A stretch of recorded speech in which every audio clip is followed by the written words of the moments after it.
সম্পূর্ণ নতুন নিয়মে নতুন পদ্ধতিতে তৈরি হচ্ছে 2024 সালের এইচএসসি ও সমমানের পরীক্ষার ফলাফল, যা এর আগে কোনো দিনও এরকম সমস্যা হয়নি। তবে করোনা সংক্রমণের কারণে 2020 সালে এসএসসি ও এইচএসসি পরীক্ষায় অটোপাস দেওয়া লেগেছিল শিক্ষা বোর্ডগুলোতে। চলতি বছরের এইচএসসি ও সমমানের পরীক্ষা শুরু হয়ে মাঝপথে গিয়ে কোটা সংস্কার আন্দোলনের কারণে স্থগিত সকল পরীক্ষাগুলো বাতিল ঘোষণা করা হয়। তারপর থেকেই কিভাবে পরীক্ষার ফলাফল প্রস্তুত করা হবে সেই নিয়ে দেখা দেয় বিশাল জটিলতা। অনেক চড়াই উতরাই পেরিয়ে শেষ পর্যন্ত সেই সমাধান দেয় শিক্ষা বোর্ড, অর্থাৎ যে পরীক্ষাগুলো হয়েছে সেই পরীক্ষাগুলো খাতা নিরীক্ষণ করে, আর যেই পরীক্ষাগুলো হয়নি সেগুলো সাবজেক্ট ম্যাপিং করে এইচএসসির ফলাফল প্রস্তুত করা হবে।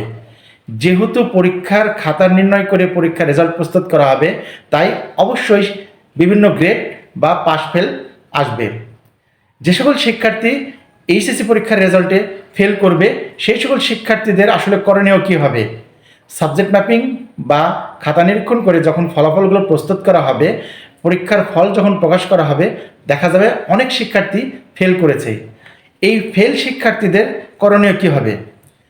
সেই শিক্ষার্থীদের তখন করণীয় হবে বোর্ড চ্যালেঞ্জের, অর্থাৎ যে সকল শিক্ষার্থীর ফেল এসেছে সেই সকল শিক্ষার্থীকে 1 সপ্তাহ সময় বেঁধে দেওয়া হবে।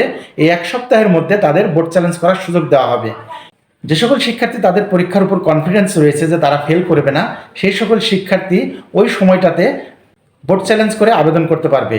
বোর্ড চ্যালেঞ্জ করে আবেদন করার ফলে যে সকল শিক্ষার্থীর রেজাল্ট ফেল এসেছে সেই খাতাগুলো পুনরায় নিরীক্ষণ করে যেই কয়টা ক্যাটাগরি নিরীক্ষণ করা হয় তার মধ্যে যদি ওই শিক্ষার্থী পড়ে যায় তাহলে সেই শিক্ষার্থীর রেজাল্ট পরবর্তীতে পাস আসবে। আর যদি বোর্ডের নিয়মের বাইরে হয়ে যায় তাহলে সেই সকল শিক্ষার্থীর রেজাল্ট পরিবর্তন হবে না।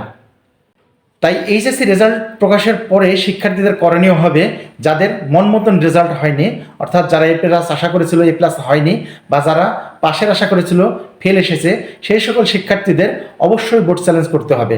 বোর্ড চ্যালেঞ্জ করলে অধিকাংশ শিক্ষার্থীরই পরবর্তীতে ফলাফল পরিবর্তন হয়। তাই তোমাদের মধ্য থেকে যে সকল শিক্ষার্থীর রেজাল্ট মনের মতন না হবে, তোমরা অবশ্যই বোর্ড চ্যালেঞ্জের আবেদন করবে, যাতে করে পরবর্তীতে তোমাদের রেজাল্ট মনের মতন আসে। তো প্রিয় শিক্ষার্থী বন্ধুরা, আশা করব তোমাদের এরকম ঝক্কি ঝামেলা যাতে না পড়তে হয়, সকলের মনের মতন রেজাল্ট হয়, এই প্রত্যাশা করে আজকে এখানে শেষ করছি। ধন্যবাদ।